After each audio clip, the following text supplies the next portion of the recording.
আমরা তোমাদের চোখে আঙ্গুল দিয়ে দেখিয়েছি আমরা বাংলাদেশে গণতন্ত্র চাই। আমরা ইঞ্জিনিয়ার তারেক রহমান থেকে বাংলাদেশে বুঝে দেব ইনশাআল্লাহ। আমরা একমাত্র ভয় পাই কার কাছে? আল্লাহ ছাড়া আমরা কার কাছে ভয় পাই না।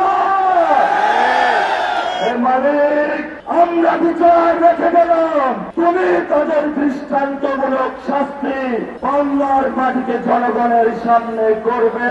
বাংলাদেশের মানুষ হতাশ হবেন না। লা তাহজান ইন্নাল্লাহা মা'ানা, আল্লাহ আমাদের সাথে আছেন।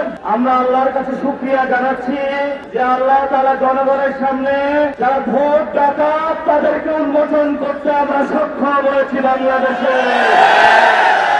ওরা শুধু ভোট চুরি করে নাই, ডাকাতি করেছে।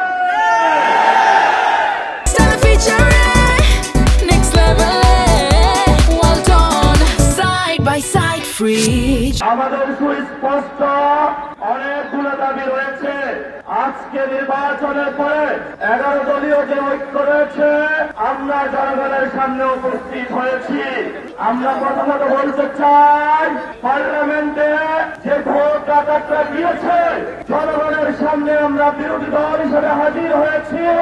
আমরা রাজপথে থাকবো, কড়ায় গন্ডায় ইঞ্চি ইঞ্চি করে জনগণের উপরে যারা ভোটের ইঞ্জিনিয়ারিং করেছে, ভোট ডাকাতি করেছে, নতুন ভাবে জুলুম চাপিয়ে দেওয়ার চেষ্টা করছে, আমরা তাদের কাছ থেকে বুঝে নেব ইনশাআল্লাহ। আমাদের ভাই শহীদ উসমান হাদি আজকে আমাদের মধ্যে থাকতে পারতেন, সংসদ সদস্য হিসাবে ঢাকা আগের আল্লাহ ওনাকে শহীদ হিসাবে নিয়ে গিয়েছেন। আমরা বিচারের দাবিতে মাঠে গিয়েছি। আজকে এই যেহেতু বিরোধী দলীয় যাত্রা হচ্ছে এই বাইতুল মুকাররম থেকে, আমি সরকারের কাছে আহ্বান জানাবো, দেশের কাছে আহ্বান জানাবো, প্রশাসনের কাছে আহ্বান জানাবো, আপনারা দ্রুত গতিতে শহীদ উসমান হাদি ভাইয়ের হত্যাকাণ্ডের বিচার যাতে হয় সেই উদ্যোগ নিন। আমাদেরকে এতদিন বলা হয়েছে বিচার এবং নির্বাচন মুখোমুখি দাঁড় করাবেন না। আমরা মরিয়া প্রমাণ করিলাম যে আমরা নির্বাচন বিরোধী নয়। এখন সময় এসেছে শহীদ উসমান হাদি ভাইয়ের হত্যাকাণ্ডের বিচার করতে হবে। তৎকালীন সময়ে সংস্কারের নিয়ে বলা হয়েছিল, সংস্কার এবং নির্বাচন বিরোধী করার চেষ্টা চালানো হয়েছিল, ট্যাগ দেওয়া হয়েছিল, ওরা নির্বাচন চায় না। আমরা তোমাদের চোখে আঙ্গুল দিয়ে দেখিয়েছি আমরা বাংলাদেশে গণতন্ত্র চাই। এখন সময় এসেছে, কোন 9-6 চলবে না। সংস্কারে জনগণকে হাতে ম্যান্ডেট দিয়েছে, দ্রুত বাস্তবায়ন করতে হবে। সাথে সাথে বাংলাদেশে সন্ত্রাস, চাঁদাবাজি, দখলদারিত্ব বন্ধ করার উদ্যোগ নিতে হবে। এবং নির্বাচনের আগে আমরা এই বাইতুল মুকাররমে দাঁড়িয়ে একটি প্রটেস্ট করেছিলাম। ভোট ডাকাতির জন্য আমাদের জামাত ইসলামের এক ভাইকে খুন করা হয়েছিল। আমরা বলেছিলাম আমরা আবার আসবো,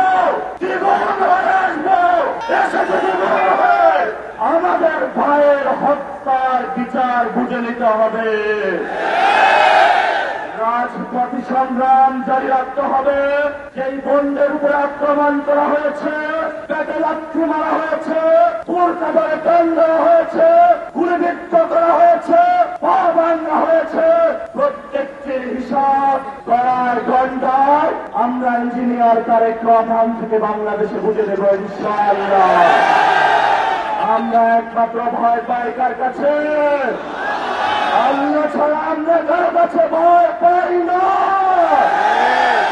হে মালিক, তুমি আমাদের রক্ষাকারী, তুমি আমাদের রিজিক দাতা।